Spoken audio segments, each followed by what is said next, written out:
You ever have one of those moments where you just stop and go, WTF is happening right now? Yeah, that was me. Standing in my own damn living room while my pregnant sister-in-law looked me dead in the eye and asked where I was planning to go for her gender reveal party. Not kidding, not exaggerating. She asked me, the homeowner, where I'd be hanging out during her event, like I was some kind of Airbnb host and not her actual family, like I was in the way. But let me rewind for a second because, honestly, I still can't believe how we got here. A year ago, my husband, Carter 35M, and I'm Madison 32F, bought our first house together. Finally. After years of saving and renting shitty apartments where the walls were basically cardboard, we found the one, a beautiful, open floor plan home in a quiet suburb just outside Denver. Modern kitchen, big backyard, and enough rooms that I could finally have an office that wasn't the corner of our bedroom. Literally 2 weeks after we closed, Carter got a long-term project out in Montana. So, surprise, we're now in a long-distance marriage. He comes home every other weekend. And the rest of the time, it's just me and our rescue dog Moose holding down the fort. I actually didn't mind. I'm kind of an introvert and weirdly like having my own space.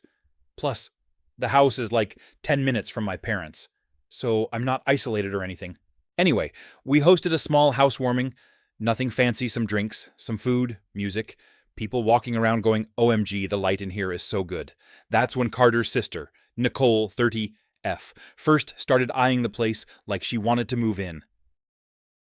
6 weeks ago, Nicole's about 6 months pregnant now. She and her husband Mark, 34M, are expecting their first. And I get it, they're stressed. They live in a cramped 2-bed rental with no backyard, 1 bathroom, and a weird neighbor who feeds the local raccoons. She came over one afternoon and asked if she could host her gender reveal at our place. I didn't even hesitate. I said yes. Not because we're close, we're not, but because 1, I felt bad saying no to a pregnant woman. 2, I thought it might be nice to be social for once. And 3, she buttered me up hard. Like, your house is so dreamy, Vida, and I'd never be able to find a venue like this. And this would mean so much to me. I fell for it. Sue me. So we planned the whole thing together. She was at my house every other day picking balloon colors, tasting cupcakes, arguing over the playlist. I even took PTO to help set up on the day of. I moved furniture. I cleaned bathrooms. I rearranged my entire Saturday so she could have the gender reveal of her Pinterest board dreams. Last Saturday's setup started early. The decorators arrived at 10 a.m. I had coffee ready. Nicole came over around noon, acting like everything was normal, laughing, chatting, zero signs that she was about to drop a betrayal bomb on me. Around 2:45 p.m. guests set to arrive at 3. Nicole turns to me and says, casually, like she's asking about the weather, "So where are you going to hang out during the party?" I laughed. Thought she was joking. She wasn't. "I just mean like upstairs or maybe go out for a few hours," she says. "This is really just for close family and friends." My jaw legit dropped. I stood there, half dressed in a nice blouse, holding a wrapped gift I bought for the baby. I blinked at her. "You mean I'm not invited?" She shrugs. "I just assumed you were helping, not, like, attending." I don't remember what I said next, because I think I blacked out from pure rage. You know that feeling where your ears get hot and your heart is in your throat? Yeah, that. She went on about how she didn't include me on the invite list, how she didn't want a big crowd, how she didn't want to make things awkward with her people. Apparently I wasn't immediate family. Meanwhile, I just deep cleaned a guest bathroom for her friends to pee in. She ends it with, "I really don't want to argue. This is supposed to be a happy day. And honestly, I'm getting stressed out. I need you to just trust me on this." Trust her after she tried to ghost me from my own freaking house. I stormed out to the backyard before I said something that'd get me disowned.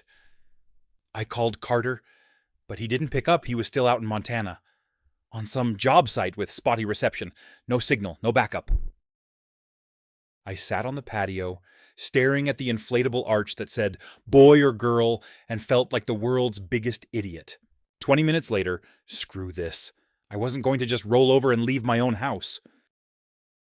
So I did something petty, or maybe just proactive. I called Mark, her husband.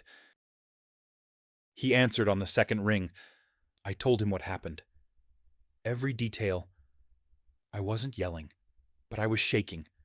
I told him she was kicking me out, that I'd hosted this party, paid for half of it, and apparently now I wasn't even invited. He was quiet for a second.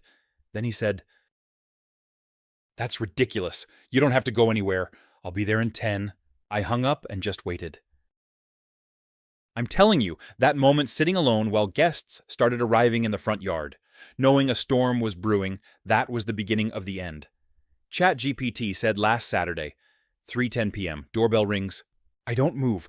I'm still sitting on the back deck, legs crossed, staring at a balloon that says, "It's a surprise," like it's mocking me. My phone buzzes. Text from Mark. Here. I walk through the house.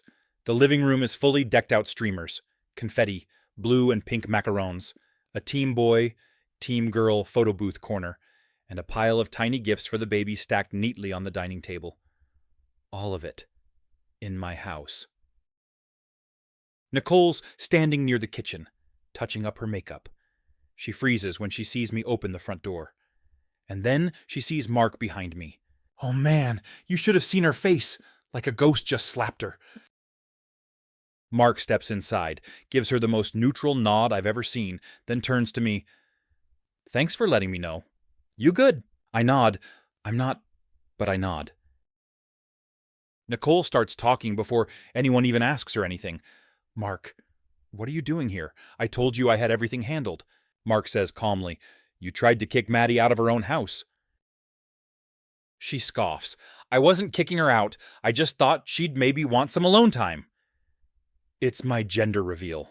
She lives here. Silence.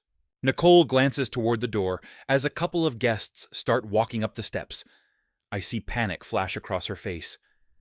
She hisses, Can we not do this right now? Mark crosses his arms, then say she's invited. Properly, like a normal human being. Or I'll say it. You could hear the tension. It was thick, humid. Her jaw was clenched so tight I thought she might crack a molar.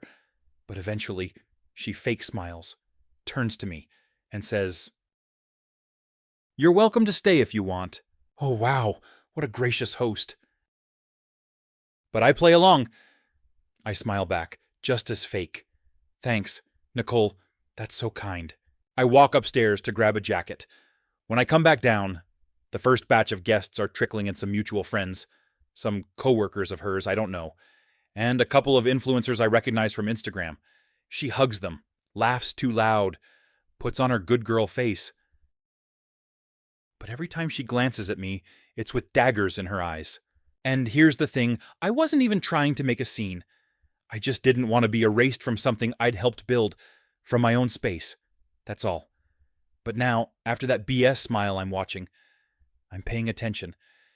And suddenly, something feels off. Like really off. Later that evening, around 6 p.m., I'm helping clear some cups when I hear two of her friends chatting near the kitchen island.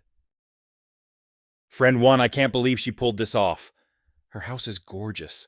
Friend 2, right? I thought she was still in that little rental.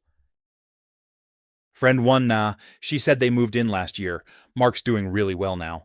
Friend 2, God, I wish my baby shower looked like this. She makes it look effortless. I blink. What? I walk away before I can accidentally spill lemonade all over them. I head straight for the garage, where I know Carter keeps a bunch of our moving stuff papers, utility docs, a printed copy of the deed we never threw out. I find it. I take a photo. And I send it to myself. That's when things start clicking in my head. Nicole wasn't just trying to exclude me because we're not close. She was trying to get me out of the picture so she could pretend this was her house. Because one of her guests was someone she was trying to impress. Badly. Mark's old co-worker told me weeks ago that Nicole had this friend Amber, who married into some fancy family with investment capital and clout. She'd been bragging that she was going to pitch a new baby brand idea once the baby was born and had been trying to get Amber's husband on board.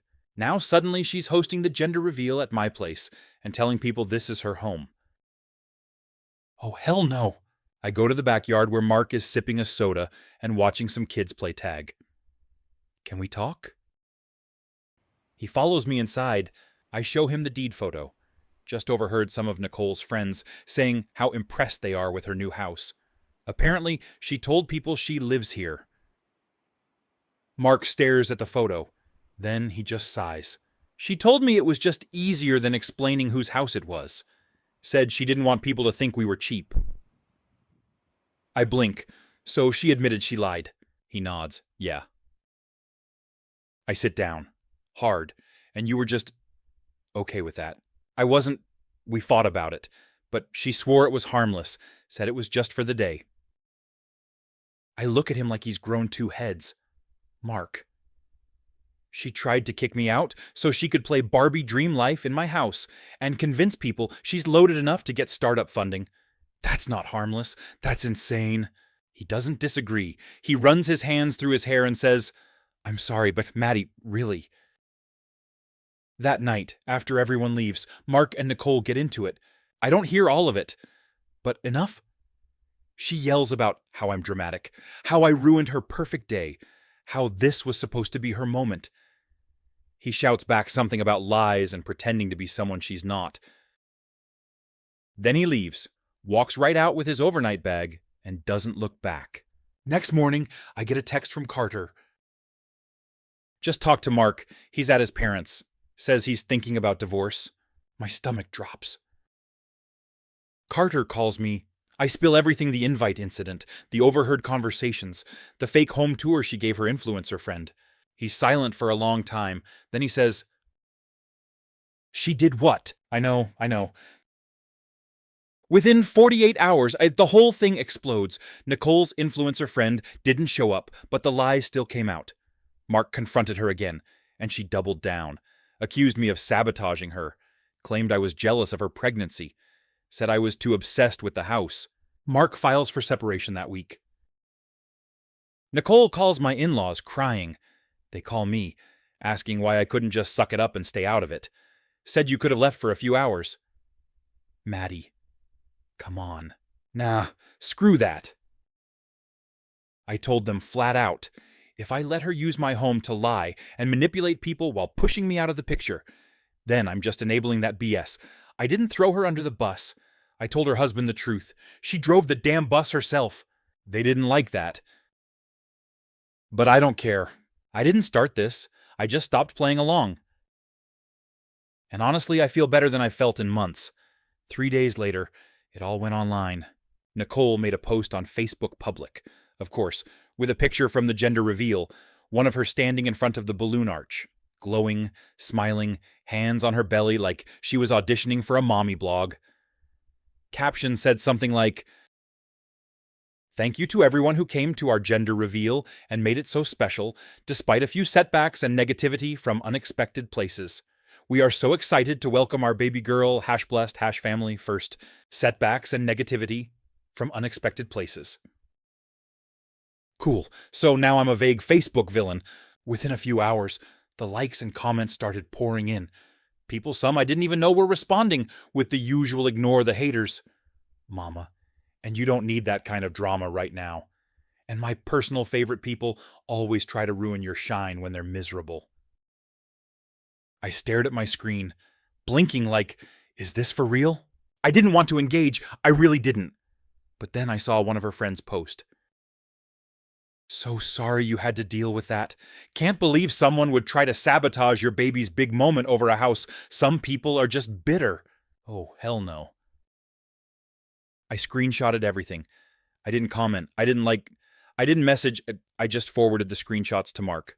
His response. Wow, okay. That same night, he called me. Mark sounded like he hadn't slept in days. Said Nicole was spinning the narrative hard, telling friends and family that I ambushed her, made her cry, that I invited people she didn't approve of, and that I told guests she couldn't afford a nice house. You ever feel rage bubble up so fast you have to sit down? Because I sat down.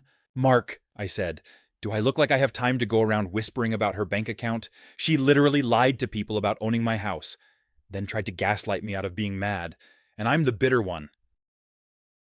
He sighed. I know she's twisting it. That's why I'm calling. Apparently, after our talk, he started doing some digging, and the results. Even worse than I thought. Turns out, Nicole had been quietly using their joint credit card to finance her lifestyle content Instagram hustle. Thousands of dollars, designer diaper bags, branded mommy must-have kits, all being bought in advance of the baby because she needed to look like a brand ambassador before she could become one. She hadn't just lied about the house, she was lying about her whole life. Mark told me he found out when he got a call from their bank asking about some suspicious activity. That's when he logged in and saw 3 purchases in the last week alone that he hadn't made, totaling over $3,000. She told him it was marketing for her future business. He told her it was theft. That's when he decided to make things official. He didn't just leave the house. He called a lawyer, filed for legal separation, froze their accounts. And just like that, the fake little empire she built started cracking. Nicole went ballistic. She called me. At first, it was fake sweet hay. Just wanted to say I really didn't mean for things to get so weird the other day. Weird. She kicked me out of my own house and told everyone it was hers. I didn't even respond. She went quiet for a few seconds. Then came the venom. You just had to ruin it, didn't you? You couldn't let me have one thing. You've always looked down on me. I laughed. Couldn't help it. Nicole, I let you host a party at my house. For free. I helped plan it. I cleaned up after your guests. The only thing I ruined was your lie. That's when she hung up. The next day, I got a call from Carter's mom. Oh, joy. She launched into this whole speech about how Nicole was going through a lot, and pregnant women are sensitive and families should stick together. I let her finish, then I calmly said, with all due respect, what Nicole did wasn't a hormone moment. It was premeditated. She lied, manipulated, used my house to deceive people for business gain. She doesn't need a baby shower. She needs a PR firm. Silence. Then, very softly, she said, I understand. I didn't expect that, but I appreciated it. By the end of the week, Nicole was fully unraveling. She'd blocked Mark, unblocked him, called him, threatened him, begged him, left crying voicemails, then texted me one night at 1:37 a.m. I hope you're happy. You destroyed my family. I stared at it for a long time. Did I? Nah. She did that all by herself. I just happened to be standing in the doorway when the house of cards collapsed. A few days later, Carter finally came home for his scheduled weekend. I picked him up from the airport and we barely got into the car before he said, So, where are we at with World War Nicole? I rolled my eyes. She's in full meltdown. Mark's talking to a custody lawyer. She's playing victim on Facebook. Your mom called. And yes, I've started locking the downstairs guest bathroom in case she decides to crash in the night. He nodded. Cool. So, business as usual. It was nice to laugh again. That weekend, we stayed in, cooked dinner, sat on the patio, watched moose chase moths. It felt like breathing after weeks of holding my breath. But Monday morning, just when I thought the dust was settling, Nicole posted again. This time, it was a sob story on Instagram, black and white photo. Crying selfie, caption said, When you try so hard to be strong for your child, but your own family stabs you in the back. I don't know how to explain this pain. But I hope one day my daughter understands that her mom tried #betrayed #broken #mama heart. She tagged Mark. She tagged me. I didn't respond. Neither did Mark. But within hours, our phones were blowing up. Mutual friends, distant cousins, random people from high school we hadn't spoken to in years. Suddenly, everyone had an opinion. Some were supportive, some weren't. One guy I barely knew messaged me. Hey, just checking in. Did you really kick a pregnant woman out of her own baby shower? I replied, No. But she tried to kick me out of mine, and then I blocked him. Carter told me not to worry about it. Let her flame out, he said. People will get tired of the drama. He was right. By Friday, her post had faded into the background noise of the internet. A couple of people unfollowed her. One even commented, "Girl, you said it was your house. But that was Maddie's kitchen island. I've been there." Chef's kiss. But I stayed quiet. Still am. Because honestly, I don't need to clap back. Nicole's doing all the heavy lifting by imploding in public. And me, I'm sleeping better. I've started meditating again, bought some blackout curtains, got a new espresso machine and named it Boundaries. Because when the baristas ask if I want room for cream, I can now say, "Nope, I've already got all the space I need," ChatGPT said 2 weeks later. Mark called Carter. Not me, not his lawyer, my husband. Carter was in the middle of assembling an IKEA shelf, one of those obnoxious multi-drawer monsters that takes 3 YouTube videos and a PhD to build, when his phone buzzed. "Hey," he said, "it's Mark." I paused, screwdriver in hand, good or bad. Carter shrugged. He didn't say. He stepped out onto the porch to take the call. I stayed inside pretending to sort screws, but mostly eavesdropping through the open window. The conversation was low, serious, lots of nodding and one really long When he came back in, I didn't even wait. "Well?" "He wants to talk to Nicole. One last time. He's not taking divorce off the table, but he said if and only if she apologizes sincerely and agrees to get professional help, he's willing to consider counseling." I blinked. "Seriously?" "Yeah. And you said—" "I said you'd probably think he's too soft." He wasn't wrong. I mean, I get it. She's having his baby.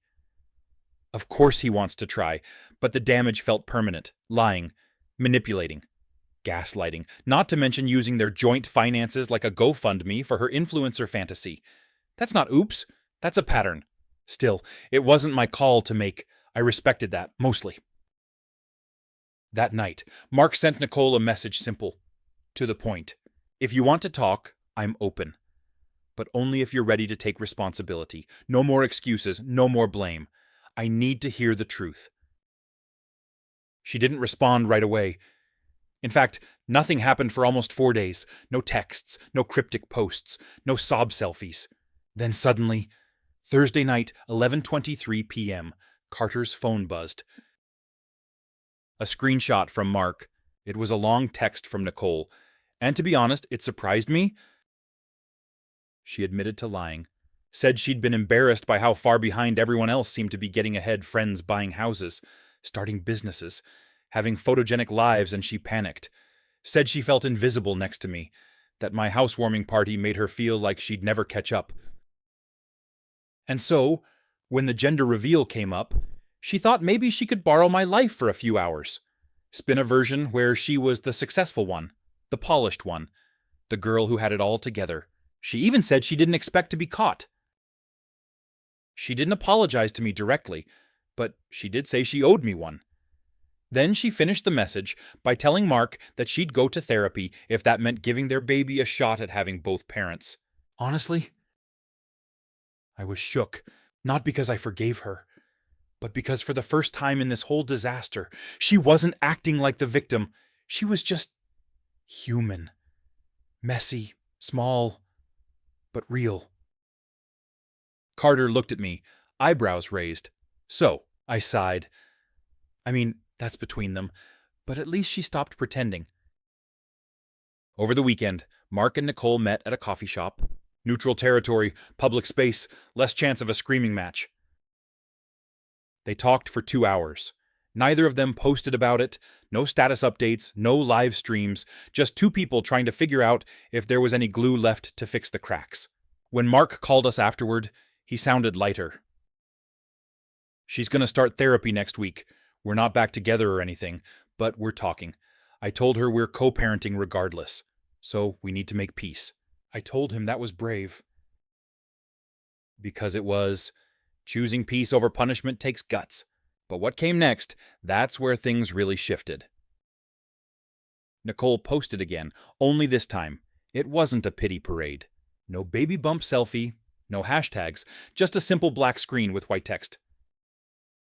Sometimes, being the villain in someone else's story is what you need to finally face your own shit. I sat with that for a minute. Was it too little? Too late, maybe.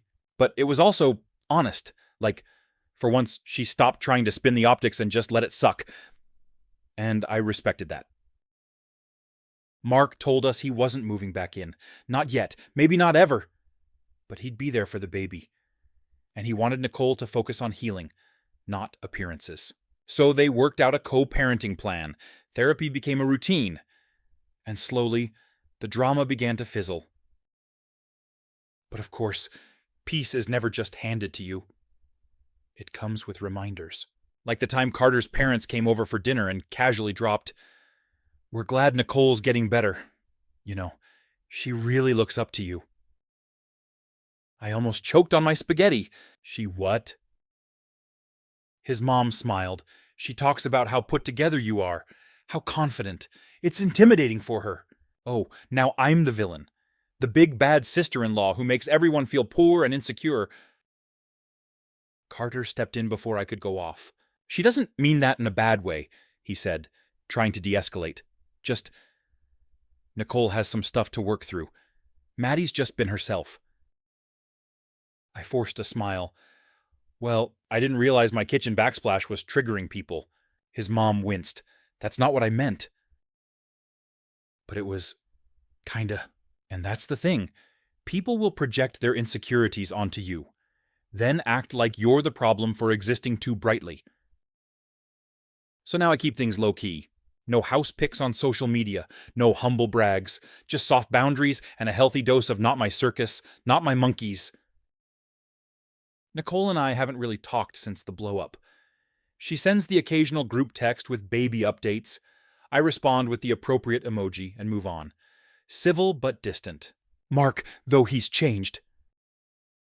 More grounded, less passive, like the chaos burned off whatever fog he'd been living in. And the baby? She was born last week, healthy, full head of hair, and already throwing shade in her newborn pics.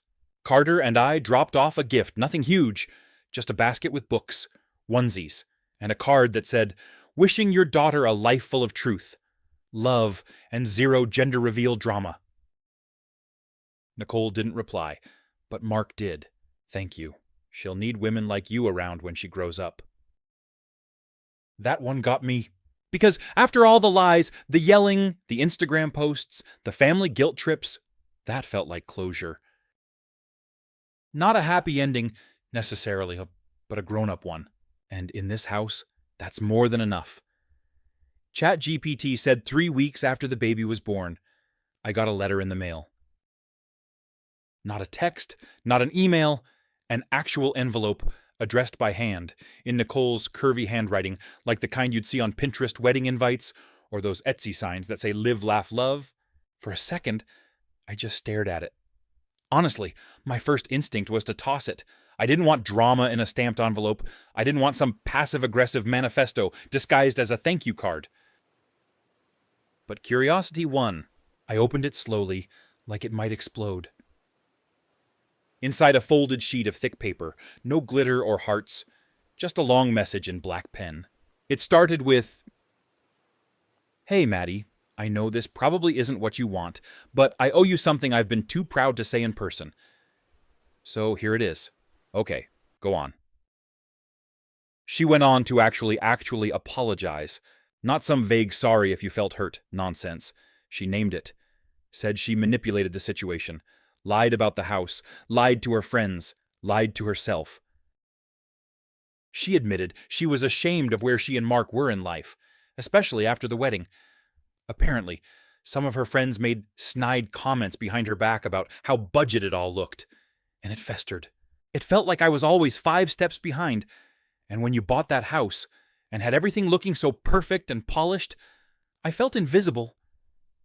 Not because of anything you did, but because I couldn't stop comparing myself. She said pretending the house was hers felt like finally stepping into a version of her life where she was the one people admired.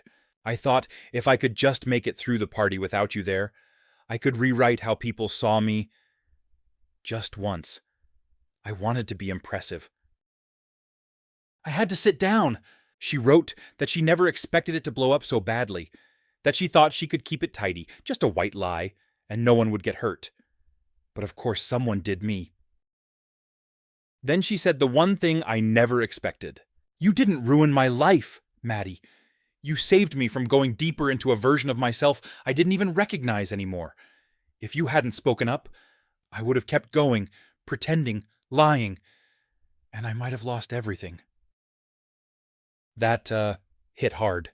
She closed the letter with something that didn't feel like pity or guilt, just raw truth. I'm in therapy now. Not just because Mark asked me to, but because I need to be someone better before I can raise someone better. I hope one day we can be okay again. But if not, I still wanted to say thank you. And I'm sorry.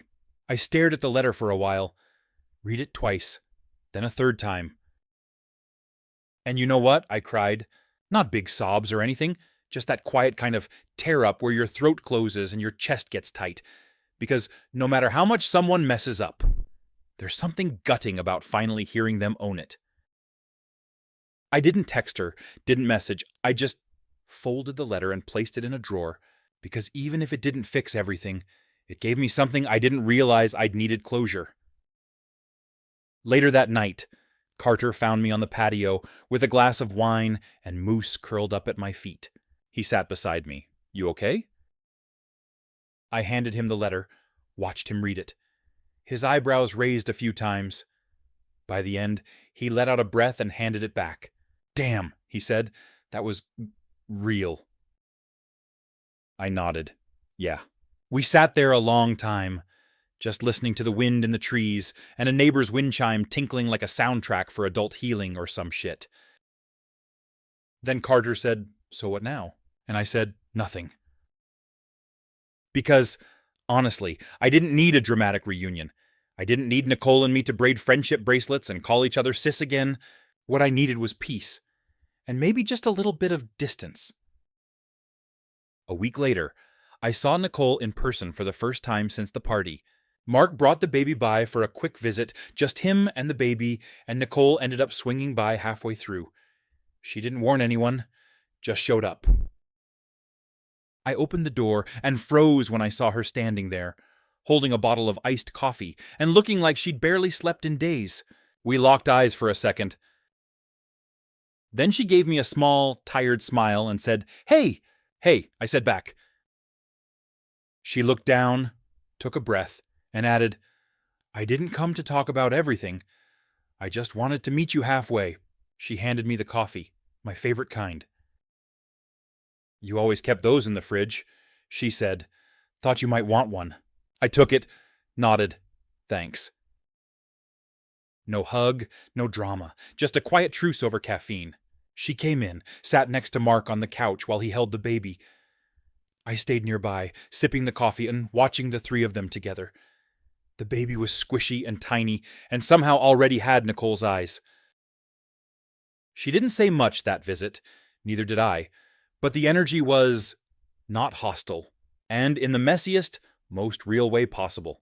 That felt like growth. Before she left, she turned to me and said, "I know I've got a long way to go, but I'm not going to screw this up again." I nodded. Good. No smile, no warm fuzzies, just two women who'd been through the fire and were still a little crispy but standing. After they left, I sat on the couch and let out a breath I didn't know I'd been holding for months. Carter sat next to me and bumped my shoulder. "So, that was not a disaster." "Nope," I said, "just human." And honestly, that was better than I could have asked for. 2 days later, Carter's parents invited us all over for dinner, trying to play peacemakers again. I was hesitant, but Carter said, "We don't have to forgive everything. We just have to show up." So we did. Nicole and Mark came with the baby. It was awkward at first. Small talk, tense silences. but over roasted chicken and a few glasses of wine, things softened. At one point, Nicole made a joke about the gender reveal, and I actually laughed. That was the moment I knew we'd survive this. Not as best friends, not as perfect family, but as people who messed up, owned it, and decided to keep trying. Which, if we're being honest, is pretty damn powerful.